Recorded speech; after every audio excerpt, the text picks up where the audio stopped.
Welcome to NPS online class. Today we will discuss about subject social science, history, chapter 5 when people rebel. तो ये chapter 5 history की second part video है। Second part video में हम लोग पढ़ेंगे, जैसे कि हम लोगों ने फर्स्ट पार्ट वीडियो में हम लोगों ने पढ़ा कि क्या स्प्रेड ऑफ रिविलेंस का हुआ था हमारे ये मेन सेंटर में, जैसे कि हमारा कानपुर हो गया है, अवध हो गया है, बरेली हो गया है, अरहर हो गया एंड झांसी हो गया। तो हम लोगों ने फर्स्ट वीडियो में मेनली यही पढ़ा था कि क्या स्प्रेड हुआ था रिलीजन और विद्रोह क्या हुआ था हमारे हिस्टोरिकल पीरियड में।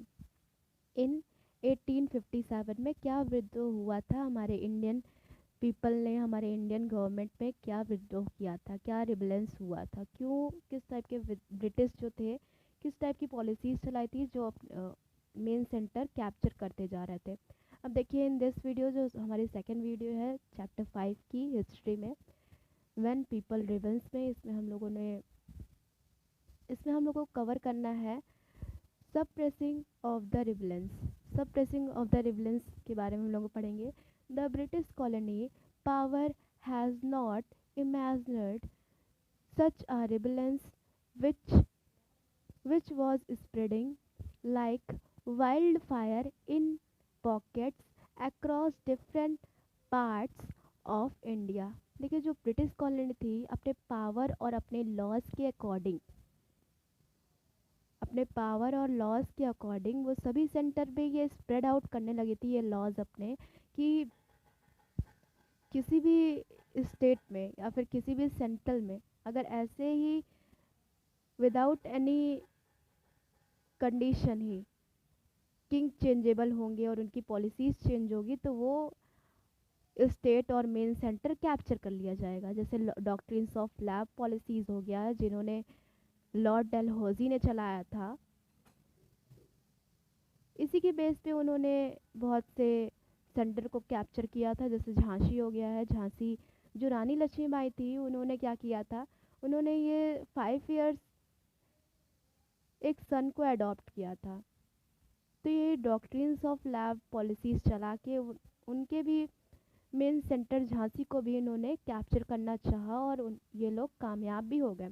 While the fighting the Jhansi Rani's was dead in her centre Jhansi. फिर नेक्स्ट हम लोग इसी में देखेंगे the British power colony are such as rebellions which has spreading like wild fire. जो ब्रिटिश की पॉलिसीज़ थी और पावर थी वो वाइल्ड फायर की तरह एक्ट कर रही थी और सभी स्टेट में इंडियन गवर्नमेंट, इंडियन कॉन्स्टिट्यूशन के पूरे स्टेट में ये कैप्चर पूरी वाइल्ड फायर की तरह स्प्रेड होती जा रही थी। Okay, in the pocket across different part of India. तो ये वाइल्ड फायर की तरह पूरे हमारे कंट्री में स्प्रेड आउट होने लगी थी इनकी पॉलिसीज़। और ये हमारे ब्रिटिश पीपल की ये पावर पूरी तरीके से स्प्रेड आउट होने लगी थी होल इंडियन कंट्री में। फिर नेक्स्ट देखेंगे they oppressive policies has crossed the threshold to tolerance and people began to stand up for their rights of freedom from the clusters।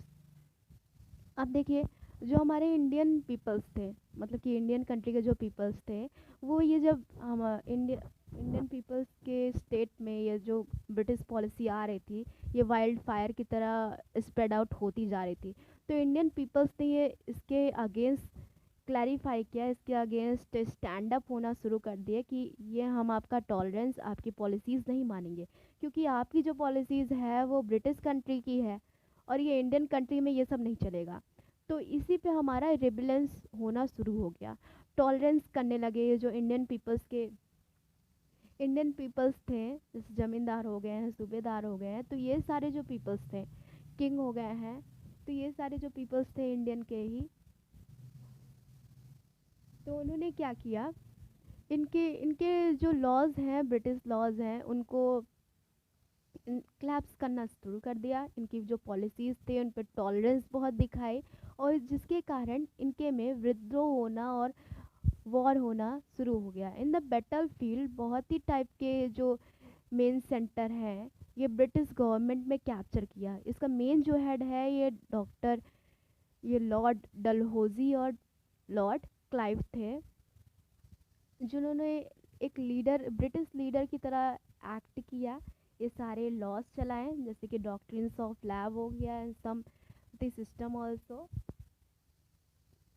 तो इसी के अकॉर्डिंग ये इनहैक्स्ट होना against the people of the Indian country के people stand up होने लगे और वो टॉलरेट करने लगे and people began stand up for their rights. वो अपनी फ्रीडम के लिए स्टैंड अप होने लगे। एक क्लस्टर की फॉर्म में, क्लस्टर मीन्स होता है ग्रुप की फॉर्म में, वो स्टैंड अप होने लगे। कौन? इंडियन पीपल स्टैंड अप होने लगे। देन जो ब्रिटिश पीपल थे, ब्रिटिश गवर्नमेंट जो थी, जो ये लॉज चला रही थी, उनके पास मिलिट्री पावर्स होने के ज़्यादा चांसेस थे। ठीक है, उनके मिलिट्रीज जो पावर थे बाय द सी और शिप के थ्रू ये आ रहे थे। तो इनकी जो बॉर्डर पे ही ये सी और शिप के थ्रू आ रहे थे, इनकी यही ट्रैवलिंग कंडीशन थी कि वो लोग शिप के ही थ्रू आ रहे थे।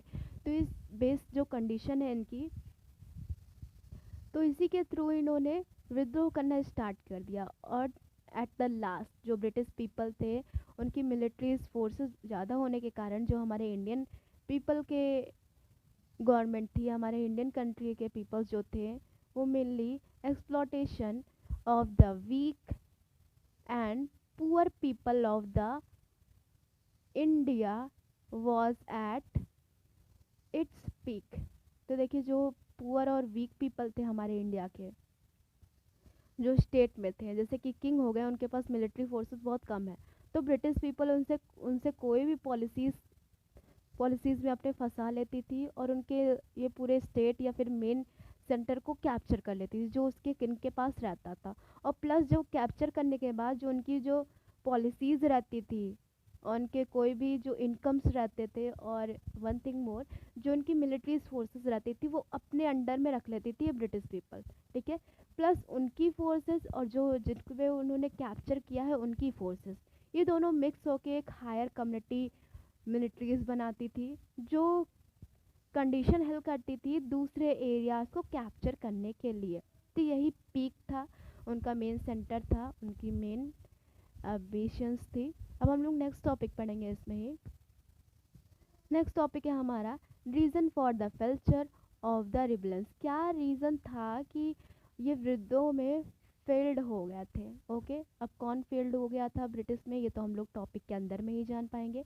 Even through the revolt was widespread, its failed historian have analyzed and explained the following causes by the फेल्चर। अब देखिए, जो हमारे हिस्टोरिकल हैं, इन्होंने एक्सप्लेन किया था कि क्यों फेल्चर हम लोगों ने गेन की थी, मतलब कि इंडियन कंट्री ने क्यों फेल्चर गेन की थी। और वन थिंग मोर, ये देखिए हम लोग थ्री पॉइंट्स हैं यहाँ पे, और तीन थ्री पॉइंट्स को हम लोग कैप्चर करेंगे। जैसे कि हमारा फर्स्ट पॉइंट है the movement did not spread across the country.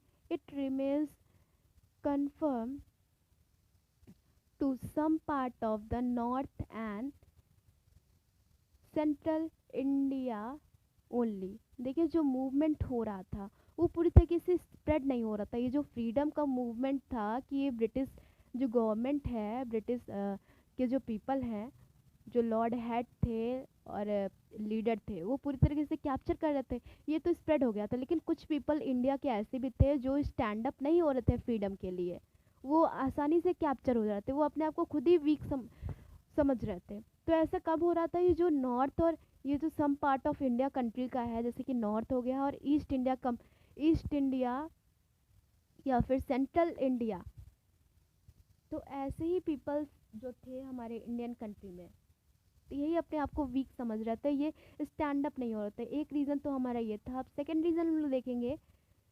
Second reason देखिए यहाँ पे, there was an absence of effective and inspiration leadership. तो देखिए, जो हमारे इंडियन कंट्री के जो पीपल थे, उनमें एक एब्सेंस सा था कि वो इंस्पायर्ड नहीं थे, किसी भी लीडरशिप से इंस्पायर नहीं था, उनका कोई लीडर नहीं था, तो कैसे स्टैंड अप हो सकते थे? ओके, तो एक ये हमारा एक ये भी रीज़न था। फिर नेक्स्ट देखेंगे इसी पॉइंट में, Bahadur Shah Zafar was too old. Bahadur Shah Zafar थे जो कि मुग़ल एम्पायर के लीडर थे, और बहुत ही ओल्ड होने के कारण, ओल्ड एंड पुअर हेल्थ के कारण, and also lack of leadership qualities. इन्होंने लीड तो किया, लेकिन उस लीडर बनने के बावजूद भी वो एग्जिस्ट नहीं कर पाए। क्यों नहीं एग्जिस्ट कर पाए? क्योंकि उनकी जो एज थी बहुत ही ओल्ड हो गई थी, और because of their poor health also, and the lack of leadership qualities. और इंडियन कंट्री और डिफरेंट टाइप के जो स्टेट्स हैं इसमें, उसमें बहुत ढेर सारे लीडर्स थे, तो ये लीडर्स क्वालिटी के अगेंस्ट ही ये सारे एब्सेंस क्रिएट हुए। ओके, फिर नेक्स्ट हम लोग देखेंगे इसी पॉइंट में। नेक्स्ट थर्ड पॉइंट देखिए, the rebel the rebels did not possess good qualities weapon as compared to British who use modern weapons, full stop. तो देखिए, हमारा थर्ड पॉइंट में ये है, जो हमारे इंडियन कंट्री के स्टेट्स हैं, उनके पास इतने गुड क्वालिटी के वेपन्स नहीं रहते थे। वेपन्स मतलब हथियार नहीं होते थे जिससे वो फाइट कर सके इन बैटल फील्ड में। As compare to British government, उनके पास ऐसे बहुत से weapons, modern weapons and technologies रहती थी जिसके थ्रू वो ईज़िली कैप्चर कर लेते थे हमारे स्टेट्स को। ठीक है, ये हमारा एक मेन पॉइंट था कि लीडरशिप का एंड ये वेपन्स का, और क्या ये वाइडली स्टैंड अप नहीं होते थे पीपल, ये हम लोगों ने देखा। Thank you all of you. इसी के साथ साथ आपका ये टॉपिक ख़त्म होता है चैप्टर 5 का। हमारा चैप्टर 5 की सेकेंड वीडियो थी, इसमें कंप्लीट हो गया हमारा। Thanks for watching, keep like and subscribe. I hope you like my video. Take care all of you.